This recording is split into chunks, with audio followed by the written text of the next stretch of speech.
السلام علیکم ورحمۃ اللہ وبرکاتہ۔ محترم عزیزوں، حضرت لاہوری رحمۃ اللہ علیہ بیان کیا کرتے تھے کہ ایک مرتبہ حضرت مدنی رحمۃ اللہ علیہ حج سے واپسی پر ٹرین میں سفر کر رہے تھے تو قریب میں ایک ہندو بیٹھا ہوا تھا۔ کچھ دیر کے بعد حضرت مدنی رحمۃ اللہ علیہ کیا دیکھتے ہیں کہ وہ ہندو بیت الخلا میں گیا اور وہاں سے بڑی جلدی واپس آ گیا۔ تو لوگوں نے بھی دیکھا کہ یہ اتنی جلدی گیا اور واپس آ گیا، تو لوگ کہنے لگے کہ کیا بات ہے، تم بیت الخلا اتنی جلدی گئے اور واپس آ گئے؟ تو وہ کہنے لگا کہ کیا کریں، بیت الخلا اتنا گندا پڑا ہوا ہے کہ میری ہمت نہیں ہوئی۔ پتہ نہیں کیسے کیسے لوگ اتنا گندا چھوڑ دیتے ہیں، اس کی صفائی نہیں ہوتی، لوگ صفائی نہیں کرتے ہیں، کیا کریں، مجھے دل ہی نہیں کیا اسے استعمال کرنے کا، اس لیے میں فوراً واپس آ کے بیٹھ گیا۔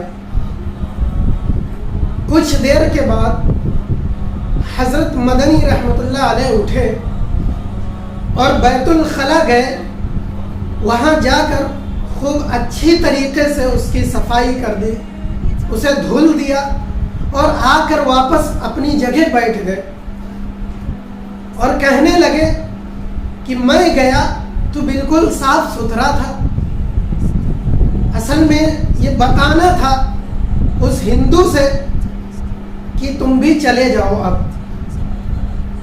تو اس ہندو نے جب سنا تو وہ چلا گیا اور دیکھتا ہے واقعی بیت الخلا تو بالکل صاف ستھرا ہے، تو اس نے اپنا تقاضا پورا کیا اور واپس آیا تو کہنے لگا کہ واقعی بیت الخلا تو بالکل صاف ستھرا ہے۔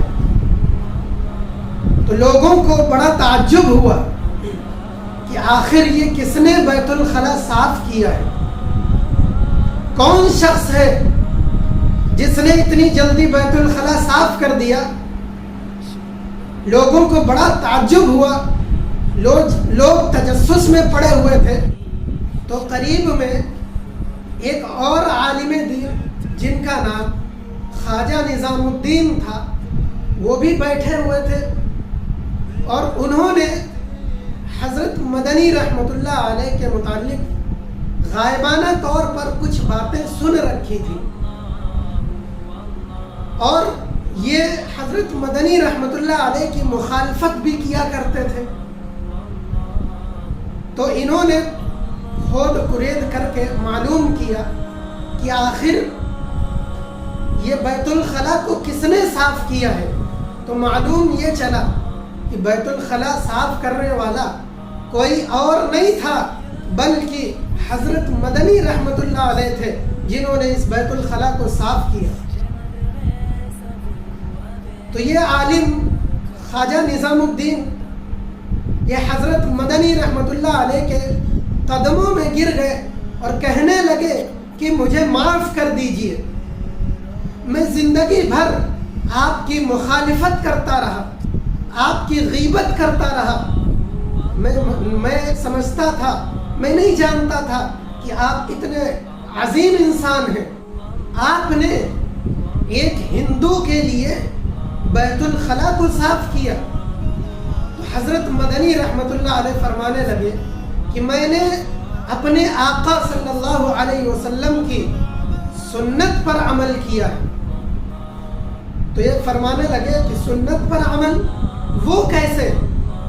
تو حضرت مدنی رحمۃ اللہ علیہ نے فرمایا کہ ایک مرتبہ نبی کریم صلی اللہ علیہ وسلم کی خدمت میں ایک یہودی آیا اور کہنے لگا کہ مجھے بھوک لگی ہے۔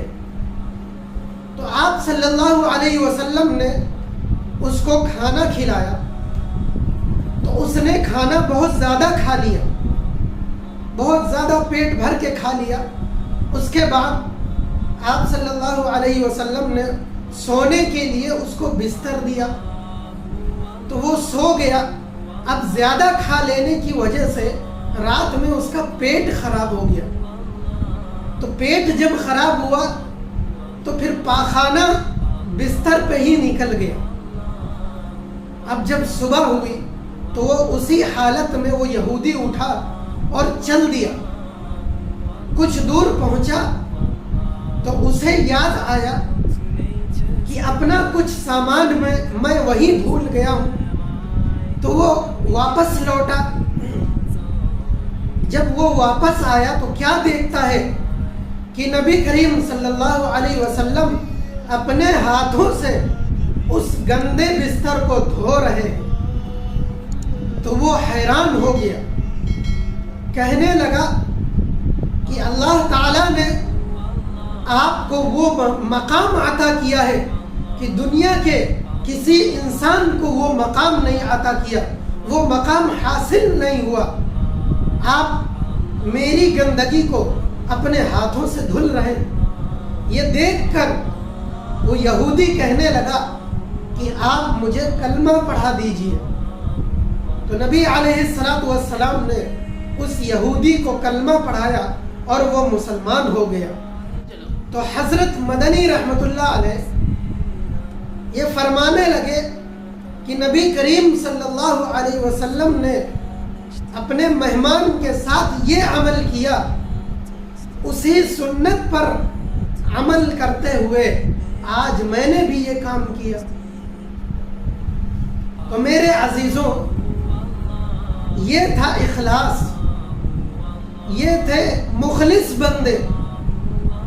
آج ہمارے اندر اخلاص کہاں گیا؟ اخلاص تو چھوڑیے, عمل کہاں گیا؟ بھائی عمل جب ہوگا تبھی تو اخلاص ہوگا نا. ایک بندہ مسجد میں جاتا ہے, نماز پڑھتا ہے, تو ہم اس سے کیا کہہ سکتے ہیں کہ بھائی اس نماز میں عاجزی لاؤ, انکساری لاؤ. لیکن جو بندہ نماز ہی نہ پڑھتا ہو اس سے ہم یہ کہیں گے کیا کہ اپنے تم عاجزی لاؤ, تم انکساری لاؤ. ایک بندہ نیک عمل کرتا ہے تو اس سے کیا کہیں گے ہم کہ اس نیک عمل میں اخلاص لاؤ. لیکن جو نیک عمل ہی نہ کرتا ہو تو اس سے کہیں گے کہ اخلاص لاؤ. بات آ رہی سمجھ میں؟ تو جو اخلاص کے ساتھ عمل کرے گا تو وہ جو اخلاص لائے گا تو گویا وہ عمل پہلے کرے گا, عمل کے ساتھ اخلاص ہے. لیکن جو عمل ہی نہ کرتا ہو تو اخلاص کیسے؟ تو عمل ہمارے اندر, ہم فرائض سے دور ہیں, واجبات سے دور ہیں, سنتوں سے دور ہیں, نوافل سے دور ہیں, ہر نیک عمل سے دور ہیں. تو جب عمل سے ہی دور ہیں تو ہمارے اندر اخلاص کہاں سے آ گیا؟ ہمارے چہرے کو دیکھ کر کوئی کافر, کوئی یہودی اسلام لائے گا؟ ہم کو دیکھ کر کوئی اسلام پڑھنے کی کوشش کرے گا, اسلام کو جاننے کی کوشش کرے گا؟ ہمارے اندر جب عمل ہی نہیں ہوگا, جب ہم عمل سے ہی دور ہو گئے, اخلاص سے ہی دور ہو گئے, تو پھر عذاب تو آنا ہی آنا ہے. مرغوں کا گوشت کھا کھا کے صرف کڑکڑ کڑکڑ کرنا جانتے ہیں, چلانا جانتے ہیں. حالات دیکھ لیجئے, کبھی مسلمانوں کی مسجدیں توڑی جا رہی ہیں, کبھی مدارس پہ حملہ بولا جا رہا ہے. ظالم مسلط ہے لیکن ہم صرف گٹر گو کر رہے ہیں, صرف گڑگڑ کر رہے ہیں. ایک دوسروں کی محفلوں میں بیٹھ کر صرف گا رہے ہیں کہ ہم پر یہ حالات آ گئے. اس طرح سے مسلمانوں کو پریشان کیا جا رہا ہے. کیا ہو رہا ہے؟ کیا یہ کہنے سے یہ حالات بدل جائیں گے؟ نہیں میرے دوستو, بلکہ ان حالات کو بدلنے کے لیے ہمیں عملی میدان میں آنا پڑے گا, ہمیں اللہ کی طرف آنا پڑے گا, ہمیں اللہ کی طرف رجوع کرنا پڑے گا, ہمیں نمازوں کی طرف آنا پڑے گا, ہمیں ذکر کی طرف آنا پڑے گا، ہمیں مسجدوں کو آباد کرنا پڑے گا، ہمیں مدارس کی طرف آنا پڑے گا، ہمیں علماء کی طرف آنا پڑے گا، ان کی صحبتوں میں آنا پڑے گا، اللہ کی طرف آنا پڑے گا اور نمازوں کی پابندی کرنی ہوگی، اللہ سے مدد مانگنی ہوگی۔ جب ہم اللہ سے مدد مانگیں گے تب یہ حالات بدلیں گے، تب یہ ملک کے حالات بدل سکتے ہیں۔ صرف چیمے گوئیاں کرنے سے، صرف گانے سے حالات بدلنے والے نہیں ہیں۔